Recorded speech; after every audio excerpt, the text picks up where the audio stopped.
Assalamualaikum warahmatullahi wabarakatuh dan selamat siang, jumpa kembali pelajaran matematika hari ini. Mudah-mudahan semua dalam keadaan sehat dan tetap semangat. Pertemuan kali ini kita akan bahas soal matematika kelas 8 SMP Kurikulum Merdeka, yaitu buku Matematika edisi revisi tahun 2022 atau buku terbaru, halaman 10 sampai dengan halaman 11. Di bab 1 yaitu bilangan berpangkat. Halaman 10 yang kita akan bahas ini adalah nomor 5 tentang ayo berkomunikasi dan ayo berpikir kritis sampai dengan nomor 9. Kita mulai soal nomor 5, coba diskusikan dengan temanmu, tentukan bilangan mana yang lebih besar, 2022 pangkat 2023 ataukah 2023 dipangkat dengan 2022. Untuk menjawab soal seperti ini bisa kita mengambil contoh pada bilangan-bilangan kecil. Jadi, misalkan kita ambil perbandingan bilangan kecil itu adalah 4 pangkat 3 dan 3 pangkat 4. Kita cari hasilnya, 4 pangkat 3 artinya 4 kali 4, kali 4 kali 4 hasilnya adalah 64.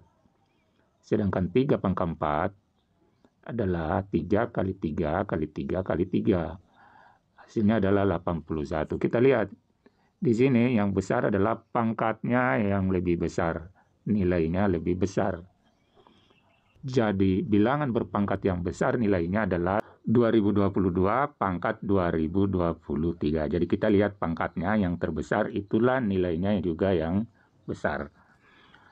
Nomor 6. Dua temanmu punya pendapat, yaitu A. Dwi Lestari berpendapat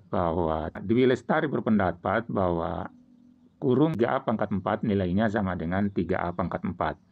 Jadi ini membedakan, ini ada kurung, ini tidak ada. Jadi di sini yang di pangkat 4 itu adalah 3A. Sedangkan di sini yang berpangkat 4 itu adalah A-nya. Oke, bagaimana menurut pendapat kalian? Coba jelaskan alasan kalian, kita jawab di bawah.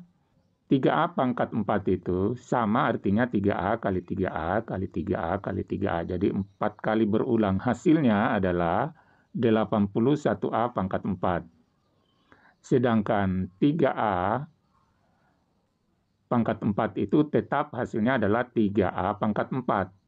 Nah, jadi tentunya di sini adalah berbeda.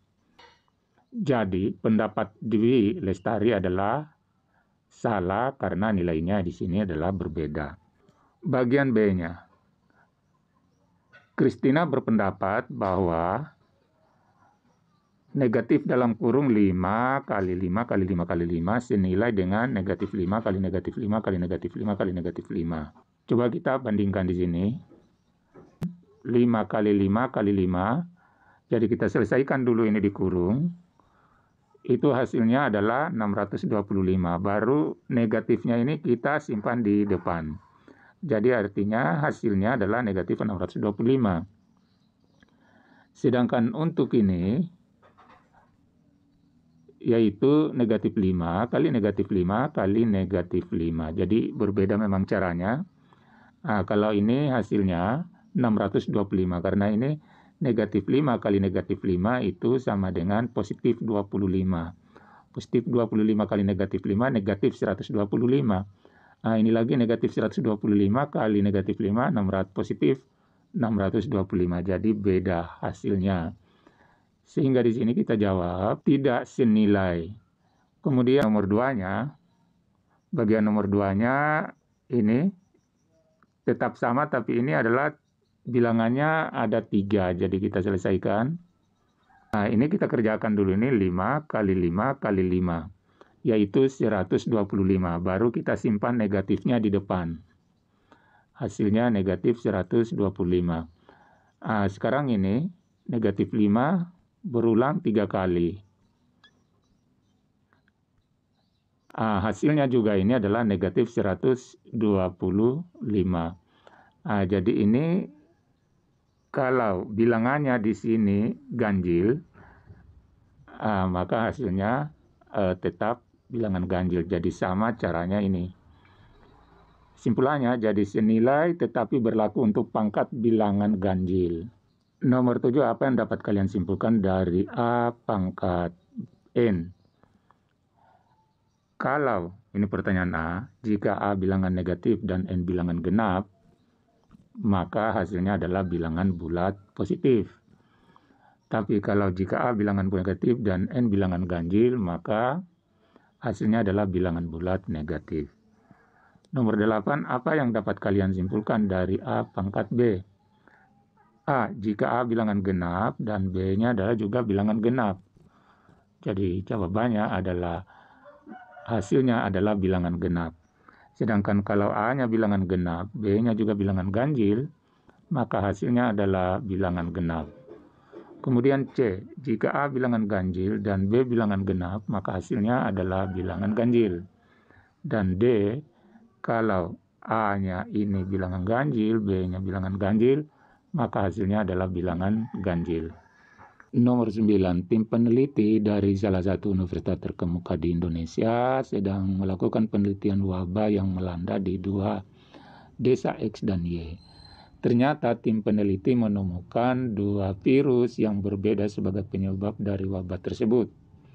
Setelah diteliti di laboratorium, diperoleh fakta bahwa virus di desa X dapat membelah menjadi 2 virus setiap 1 menit, sementara virus di desa Y dapat membelah menjadi 3 bagian untuk setiap 2 menit. Pertanyaan A, tentukan banyak virus yang ada di desa X dan di desa Y yang ada setelah 10 menit dan nyatakan dalam bentuk bilangan berpangkat. Kita jawab, sini banyaknya virus di desa X adalah 1024 atau sama dengan 2 pangkat 10. Sedangkan di desa Y adalah 243 atau sama dengan 3 pangkat 5. Di bagian B, pertanyaan B, setelah sehari, apakah banyak virus di desa Y melebihi dari banyaknya virus di desa X? Jelaskan jawabanmu. Tidak akan melebihi banyaknya virus di desa X, karena 2 pangkat N tidak akan lebih banyak daripada 3 pangkat N. Itulah pembahasan kita, mudah-mudahan bermanfaat. Wassalamualaikum warahmatullahi wabarakatuh.